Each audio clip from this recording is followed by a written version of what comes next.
আমাকে sergeant signal দিল। ওয়া মামা, আমাকে কেন এত ভালোবাসে সার্জেন্টরা? হ্যালো এভরিওয়ান, আসসালামু আলাইকুম।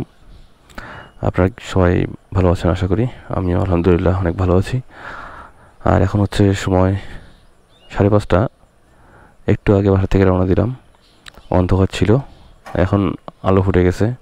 এখানে এলাম ডালিয়ায় একটা পাম্পে, আর এখানে ফুয়েলটা রিফিউল করে তারপরে আমরা ঢাকার উদ্দেশ্যে রওনা করব। একদম আমার রিজার্ভে 60 কিলোর মতো চালানো হয়ে গেল। দেন, ভর্তি করে দেন।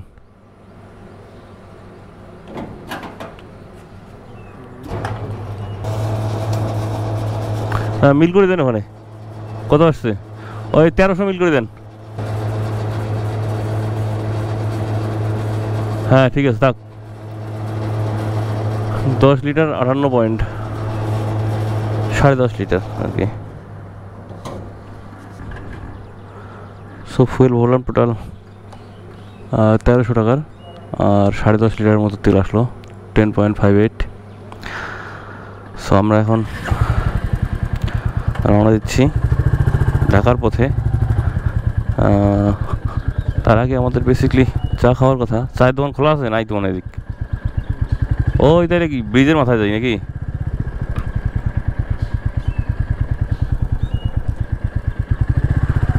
সো বেসিকলি ঢাকা যাচ্ছি একটা ছোটোখাটো ট্যুর দেওয়ার জন্য। সেটা হচ্ছে বান্দরবন বা কক্সবাজার, বা বান্দরবন কক্সবাজার দুটোই দিয়ে ঘুরে আসার কথা। সো দেখি কত দূরে কী হয়। গিয়ে ঢাকায় যাই আগে, তারপরে ঢাকা থেকে আমাদের প্ল্যানিং হবে। আর বেসিক্যালি এই ট্যুরটাতে যাচ্ছি দুজন, আমি এবং আমার বড় ভাই। আর আর আজকে মেইনলি ঢাকা যাচ্ছি। এক ছোটো ভাই, আমার এলাকার ছোটো ভাই আছে, আজিজ নাম ওর, ও নাকি ঢাকায় যাবে। ওর জন্য অপেক্ষা করতে হবে সামনে। সো আমরা দুইটা বাইক একসাথে যেতে পারবো, তাহলে গল্প গুজব করতে করতে যেতে পারবো। সো এখন ওর জন্য আমাকে অপেক্ষা করতে হবে। এখানে চা খেতে খেতে ওর জন্য অপেক্ষা করি। সো ডালিয়ার ওদিকে তখন 5:30টার সময় চায়ের দোকান খুঁজলাম, বাট চায়ের দোকান খুঁজে পাইনি। আর এখন রাইট নাও আছি রংপুরে। গাইস, আমরা কিন্তু এবার একটা অনেক লম্বা রাস্তা পেরিয়ে এলাম। সেটা হচ্ছে সেই রংপুর থেকে একদম সিরাজগঞ্জের আগে শেরপুরে আমরা লাস্ট এসে ব্রেক দিই। একদম লম্বা, একদম 120-30 কিলো এরকম টোটাল রাইড করলাম, তারপরে একটা ব্রেক। আর এখন ভাবলাম টাইম হচ্ছে 11টা। সো যেহেতু আর্লি চলে এলাম, সো কোনোবারও আমাদের চায়নাবাদে যাওয়া হয় না সিরাজগঞ্জের।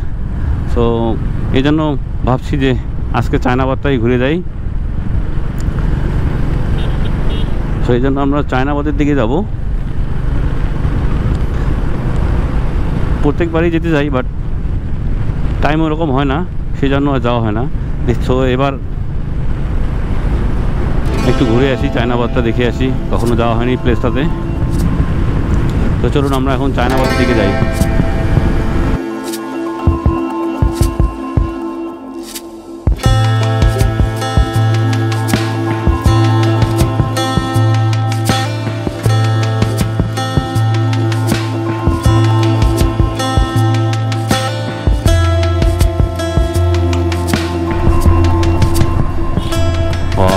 চলে এলাম সেই চায়নাবাদ।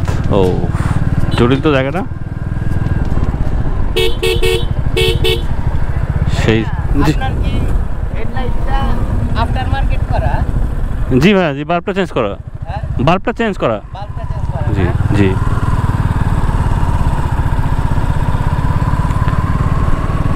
আমার বাল্বের কথা জিজ্ঞেস করলো ভাইটা, বাল্বটা আমার এলইডি লাগানো, তাই জিজ্ঞেস করলো। ওয়াও, সেই তো একদম হেভি না?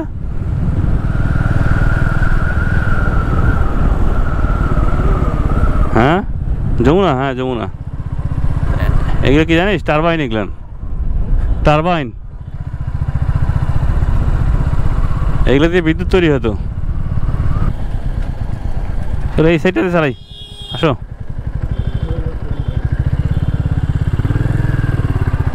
ওই যে দেখছিস, ওইটা হলো যমুনা সেতু। সেতু না, ওটা হচ্ছে রেল সেতুটা। এরপরেরটা হচ্ছে যমুনা সেতু।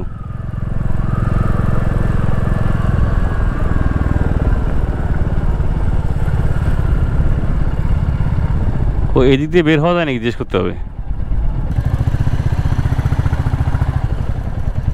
ভাইয়া এটা কি এদিক দিয়ে কি ওঠা যায়? এটা দিয়ে ব্রিজে ওঠা যাবে এটা দিয়ে? গিয়ে আবার ঘুরে আসতে হবে।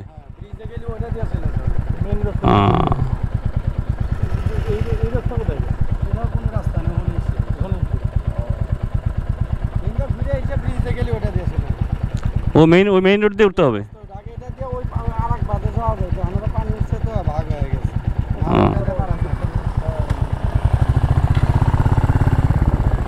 আমি ভাবলাম যে এদিক দিয়ে যাওয়া যাবে মনে হয়।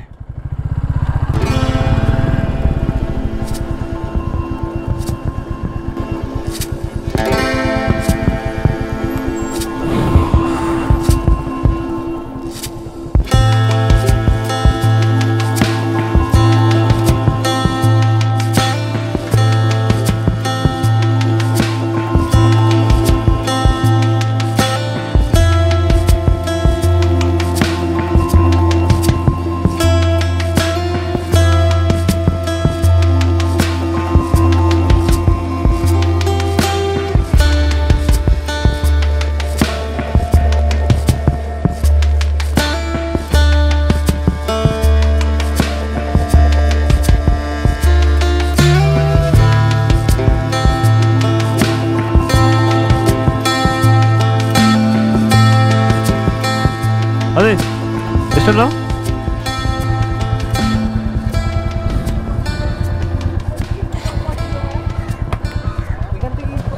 সো আমরা বাদ থেকে রওনা দিচ্ছি সিরাজগঞ্জ চায়নাবাদ। এখান থেকে চলে যাচ্ছি আমরা এখন। জায়গাটা অনেক ভালো লাগলো।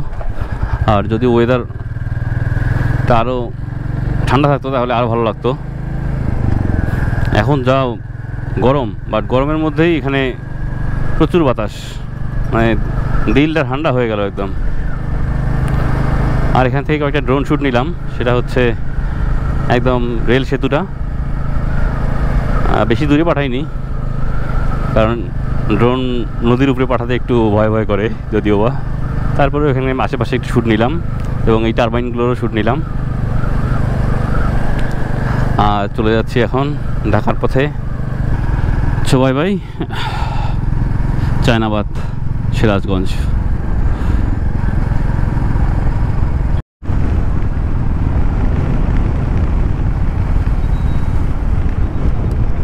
বাবা আমাকে সার্জেন্ট সিগন্যাল দিল। ওয়া মামা, আমাকে কেন এত ভালোবাসে সার্জেন্টরা?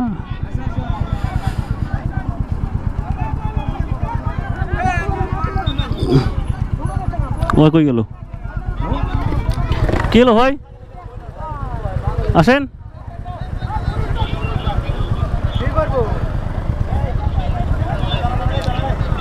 ভাই কি চেক করবেন? তাহলে লোকগুলো পার হচ্ছে দেখছেন না আপনারা? ও লোকগুলো যে পার হচ্ছে দেখতেছে। না না, সাইডে দাঁড়াতে বললেন এই জন্য।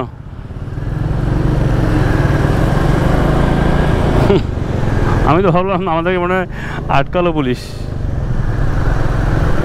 বাট না, ও লোকগুলো পারাপার করার জন্য আমাদেরকে সিগন্যাল দিচ্ছিল। আমি বুঝতে পারিনি। আমি ভাবলাম যে আমাদের হয়তো কাগজপত্র চেক করবে। যাই হোক, যমুনা সেতুতে ভাবলাম যে আমাদেরকে সার্জেন্ট মামা মামলা দিয়ে দিবে মনে হয়। যদিও বা আমার এখন লাস্ট টাইম যখন ঢাকা এলাম তখন কোনো পেপারস ছিল না আমার বাইকের, শুধু মানি রিসিপ্টটা ছিল। বাট এবার আমার নাম্বার আছে, ট্যাক্স টোকেন আছে, সব কিছুই আছে।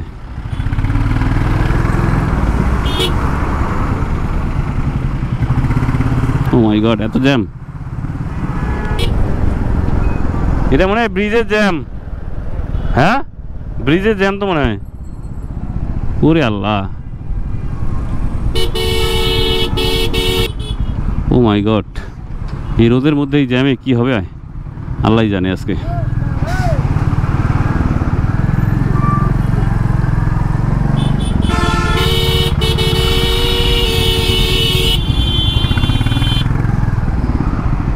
আল্লাহ, একটু বৃষ্টি দাও।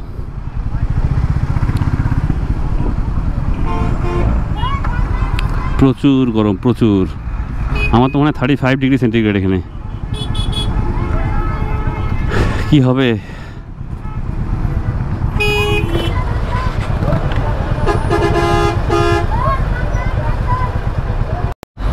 গাইস, কি একটা অবস্থা, পুরো রাস্তায় ব্লক একদম, বোথ ওয়ে, মানে এদিকে আসার রাস্তা এবং যাওয়ার রাস্তা দুটোই ব্লক। অনেকক্ষণ ধরে আছি জ্যামের মধ্যে, আধা ঘন্টা প্রায় হয়ে গেল। এই রোদের মধ্যে আধা ঘন্টা মানে বিশাল ব্যাপার। ওহ, কত বড় লম্বা লাইন, বিশাল লাইন। গাইস, সেই অনেকক্ষণ অপেক্ষার পরে আমরা এখন যমুনা সেতুতে উঠলাম, বাট ব্রিজের উপরেও অনেক জ্যাম। যাচ্ছি 30-35 স্পিডে, খুবই স্লোলি যাচ্ছি। আমরা প্রায় 2 থেকে আড়াই ঘন্টার মতো এখানে বসে বসে রেস্ট নিলাম। এখন টাইম হচ্ছে 2:53। আমরা এখানে একটারও আগে মানে 12:30টার দিকে এখানে ঢুকি। ঢোকার পরে তখন থেকে ওই যে পাশে দূরে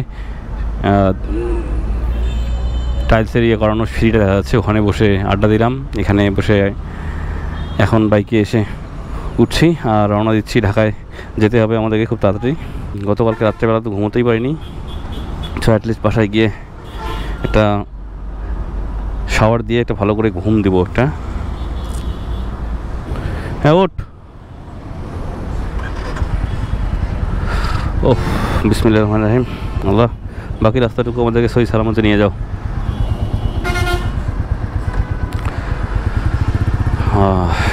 সো ফাইনালি আমরা রওনা করছি যমুনা পূর্ব প্রান্ত থেকে।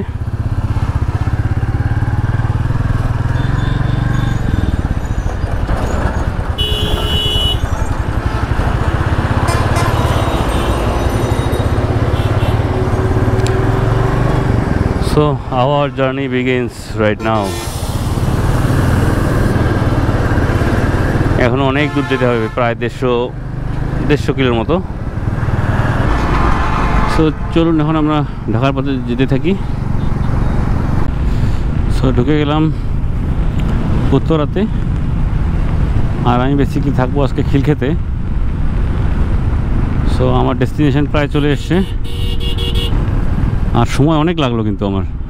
বেসিক্যালি দাঁড়ানো হয়েছে অনেকবার, যেমন যমুনা সেতুতে, ওখানে সিরাজগঞ্জে গেলাম চায়নাবাদে, ওখানে প্রায় 1 ঘন্টার মতো। তারপর আবার যমুনা সেতু ক্রস করে তারপরে পূর্ব গেটে এখানে টাইম পাস করলাম প্রায়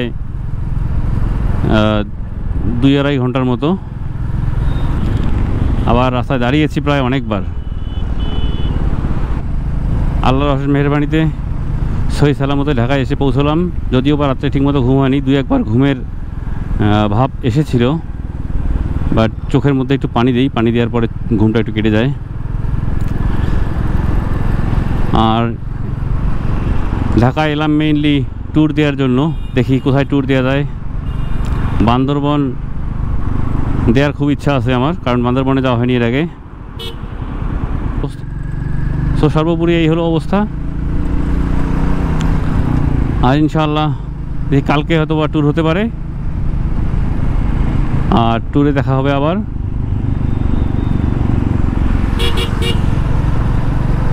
আর সবাই আপনারা ভালো থাকবেন, সুস্থ থাকবেন। দেখা হবে ইনশাআল্লাহ নেক্সট ব্লগে। আল্লাহ হাফেজ।